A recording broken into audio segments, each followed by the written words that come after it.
associate with is thriving in abundance. Limitless.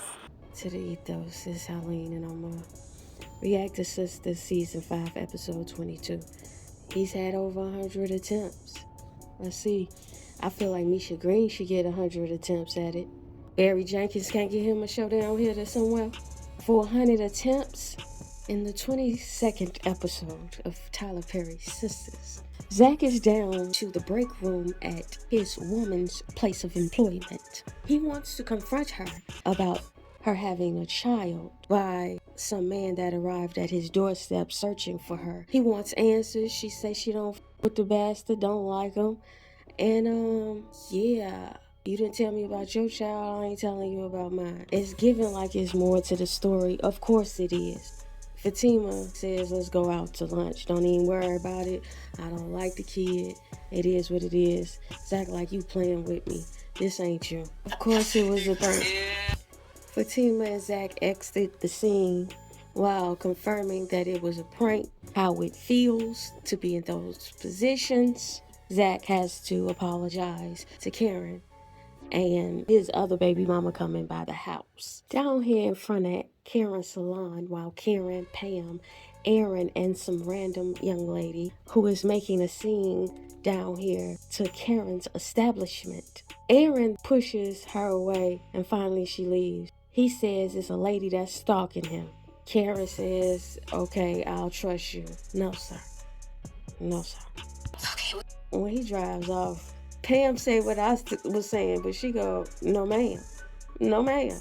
I don't understand Karen's nonchalant disposition with a man who had his wife so enraged to the point where she was stalking Karen, and she took herself to the upper room on account of loving Aaron. Now you got this other crazy, why are you attracting this in your cipher?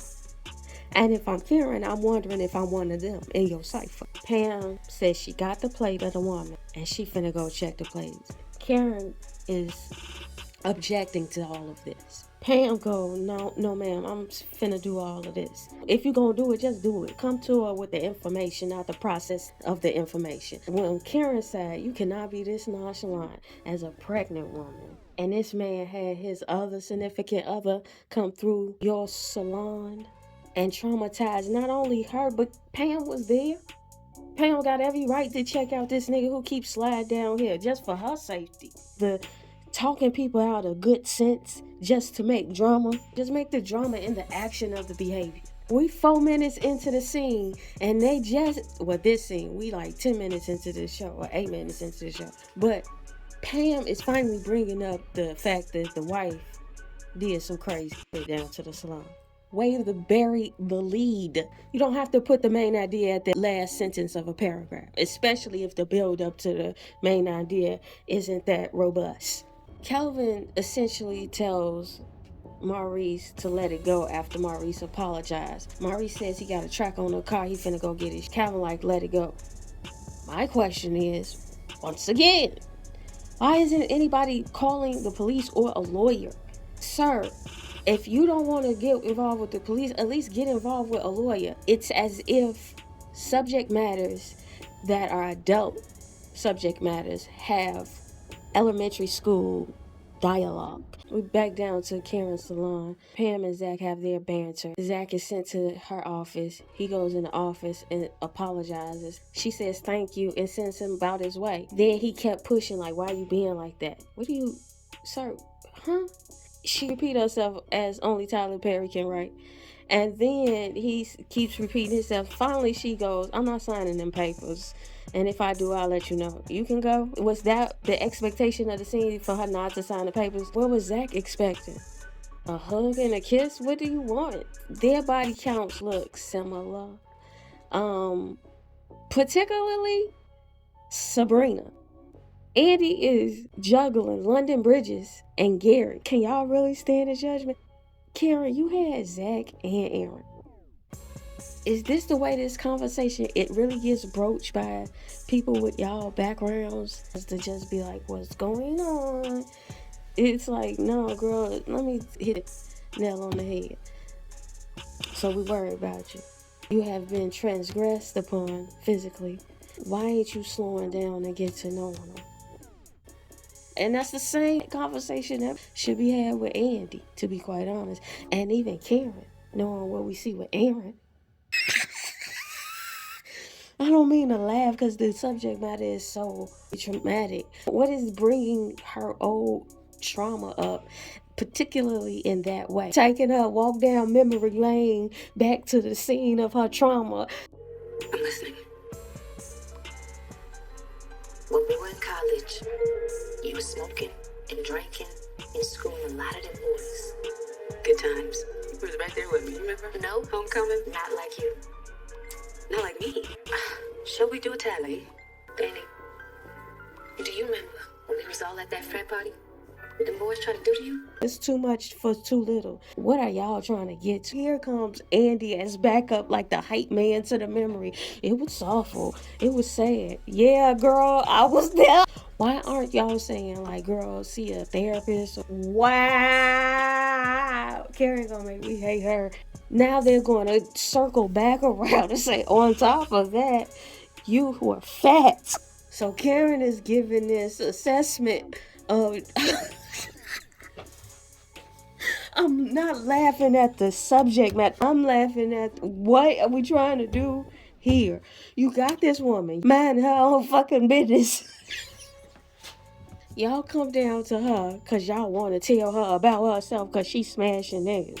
The way y'all talking to me as a grown-ass woman is how I would feel like. It's the same way Maurice talked to people. It's like, who is putting up with this? Human decency would tell you, if you are concerned that she is reopening wounds from college brought upon by traumas of being transgressed, then you don't come at her like that. In college, you remember, we was fucking the niggas, but you was especially fucking the niggas. Well, no, the tally's the same. No, but your tally a little higher because you was right. Like, what are you saying? This is not friendship. It's traumatic the way y'all setting it up, listening to it. What are you trying to then gain? She telling you, yeah, I was there. Duh. I got the scars to prove it. My story, beloveds. Shut the fuck up.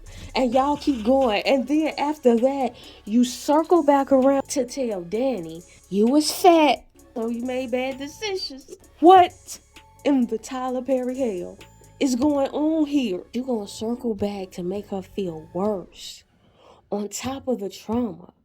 Now the conversation matures where Danny is telling them, okay, y'all got together and teamed up for this whoop de whoop, comparing male and women and whoop de whoop, whoop de bam. And Andy is like, no, we just concerned for you and scared for you. You always scary Gary. It's in the name. I'm not saying don't be concerned for her, but why y'all gotta beat her down before y'all get to the point? I mean, there's gotta be another way to write this or say this. They brought up Preston and she telling her, we don't care if you go back together with him. And Sabrina gonna say he was perfect. Was he? Y'all don't know what y'all think y'all know. Chief. Paris, the grandma So be it. Even though I feel like Danny, the character, needs some help, I feel like she righteous and cussing them the fuck out. How the hell you roll up in my crib and re-aggravate my traumas and then tell me I was a fat girl who deserved that shit because I was low self-esteem? What? Ooh, this is entertainment for reasons it should not be. So she tell him to get the fuck out and they can stay gone. And delusionally it is written where Sabrina goes, we're not falling for that. And Andy goes, that's right. Like they're doing something. It seems like the enemy just slid on through. So she bounced and leaves them out the house. They're gonna be like, yeah, we gonna be here when you get back. Was she supposed to come to some revelation? What type of homie shit is this? What kind of grace did y'all extend her? Y'all didn't even do this in a space. This is why I don't understand the key thing. And y'all just sliding on one another. It's Georgia, G. You slid on me with this. You might as well shot me. Because I'm shooting back. Zach baby mama number 2 slid down to Zatima's set, and she come in all ignorant, believing everything they saying to her. Zach offered her $2,000 a month. She jumped at it. Fatima like, take it to a lawyer. If he come back talking about you could get more, you ain't get nothing. Preston called Danny looking for his clothes. Danny like, nah, that's it. Goodbye, Preston. I'm put your shit downstairs. Maurice and Q get in a tussle down to the airport parking lot while Maurice is asking Q for his keys. Q pull out a gun. Yeah. To the ethos, tell the future I said so.